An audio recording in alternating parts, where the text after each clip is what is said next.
One of my favorite things about this brick called the PlayStation Vita is that it saved me so much gas money driving to casinos because every game you buy on this thing is a gamble. On one hand, hey, I can play Metal Gear on the go. On the other hand, I think I want to buy a Batman Arkham Origins Black game.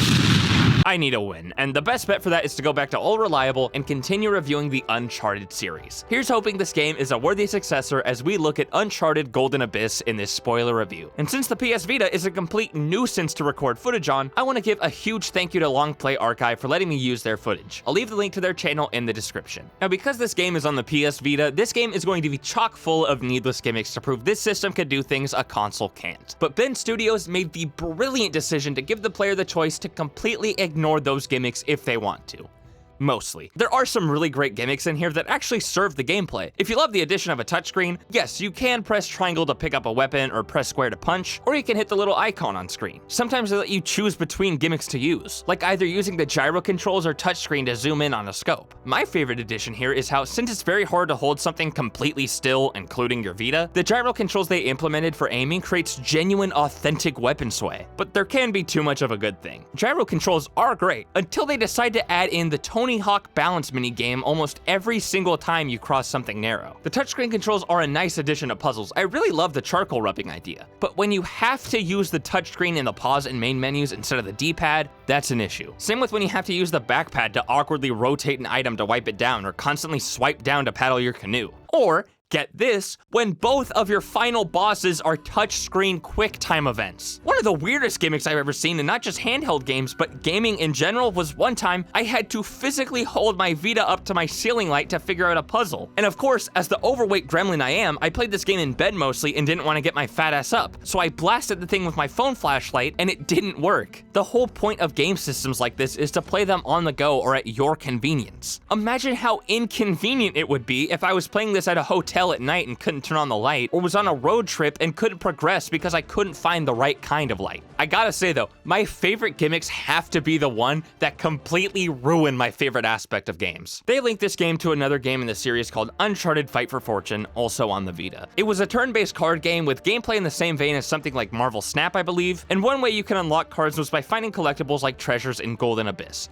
Great idea. Except for when the game builds up a character known as the Old Man, Marissa Chase's grandfather, who I thought could relate her to the villain of the game, or even be Sully, who then gets spoiled by finding a card that shows some new geezer named Vincent Perez, who anyone with a brainstem can connect the dots to see it's her grandfather. It's not a big spoiler, in fact, it's letting you down ahead of the cutscene that's kind of a letdown, but I don't think it's too much to ask to go into a game that I'm playing for the very first time without knowing anything. Oh, but don't you worry, there's plenty of not knowing to go around. It legitimately takes like a third of the game before we find out what the dig site and the amulet are supposed to be leading to. The first 12 or so missions are all about trying to save a person and a relic from an evil warlord in a jungle and invading his jungle compound to do so. That is not Uncharted, that is a Far Cry game. And Golden Abyss also struggles with storytelling a bit because it doesn't really know what you don't know. Like, it takes a ridiculous 31 out of 34 chapters to finally hear the words Golden Abyss. So what do you think you're looking for until then? I really don't know. Like in the first Uncharted game, they establish very quickly that there's a missing golden statue, but also that you're searching for El Dorado to help all the numbskulls like me who don't know anything about history. But here, apparently you're searching for another golden city called Kyvera, which, by the way, is pretty lame considering this is the first in the timeline, and you need to do something that wouldn't be mentioned in the previous games, but also, they don't commit to it. Like, they say people mix up El Dorado, a golden city, along with the 7 Visigoth cities, and say the 7 golden cities. But Nathan keeps on saying the 7 cities and confusing me even though there's only one. Speaking of, there are lots of Christian themes in this game, which is greatly reflected in the choir used in the score, but they constantly switch between the Lost City having Christian or Visigoth and Mesoamerican roots, which can be confusing, especially with how much time is spent away from the treasure hunt. They also say how the Visigoths thought Kyvera was a gateway to hell, which is foreshadowed well with bringing back the uranium mines, but doesn't make sense that they'd be so afraid since the radiation is so minimal that it took years to kill the civilians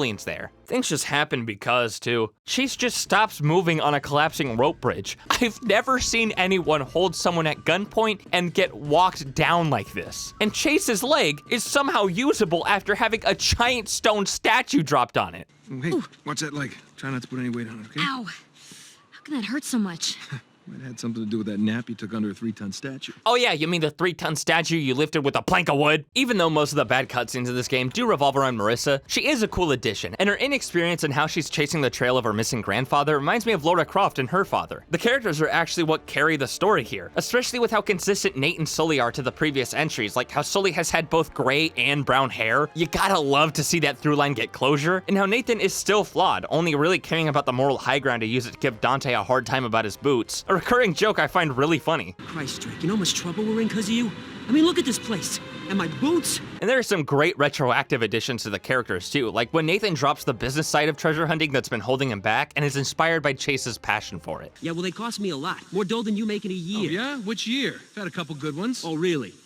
Okay, one. Yeah. My favorite part about the story, though, is how it seamlessly harmonizes with the gameplay to ruin itself. Golden Abyss does the same thing Uncharted 2 and 4 do, where it starts somewhere later in the game, something big happens, and then it cuts back to the start of the game to intrigue the player. Drake's been spotted in the upper chamber. Kill him on sight. Dante's orders. Oh, so the main villain is a guy named Dante. Oh, hi Dante, nice to meet you. The actual consequences of the tutorial are rough too. Instead of being shipwrecked or nearly freezing to death and bleeding out, Nathan gets shot at with an RPG while climbing around. The consequences? Climb that part again.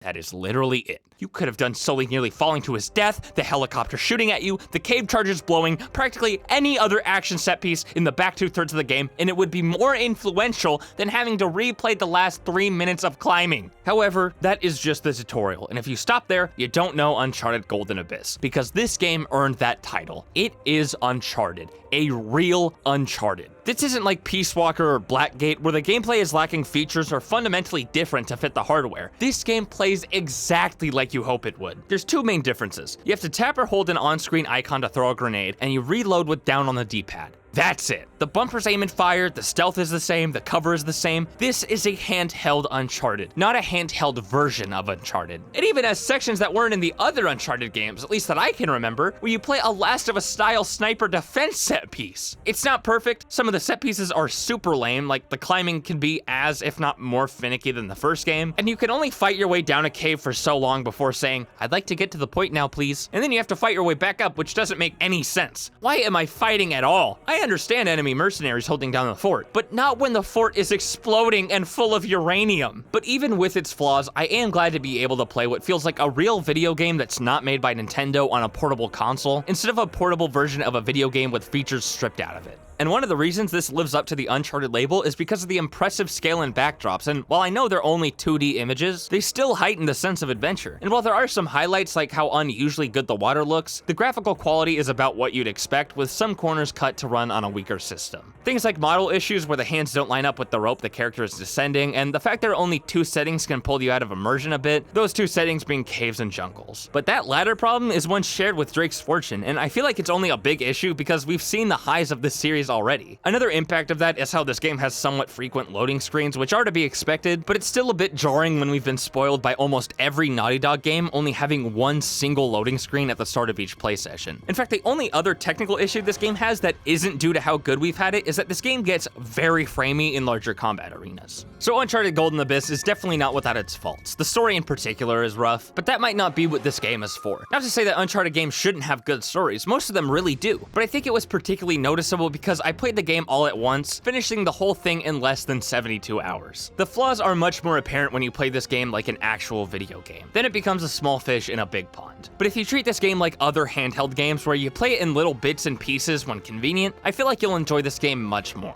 But that's not an excuse for those flaws, just a way to cope with them. And since they're still there, I gotta give Uncharted Golden Abyss a 6 out of 10. It was already fighting an uphill battle, and while I wouldn't recommend buying a PS Vita specifically for this, I think it is a must play if you're going to buy one anyway. I just can't help but be a little bit upset that this game isn't better, knowing the highs of the series, you know? Like, if only there was a way I could get that globe-trotting adventure of Uncharted on a handheld in a way that's so perfect that it's universally beloved. Oh, look at that.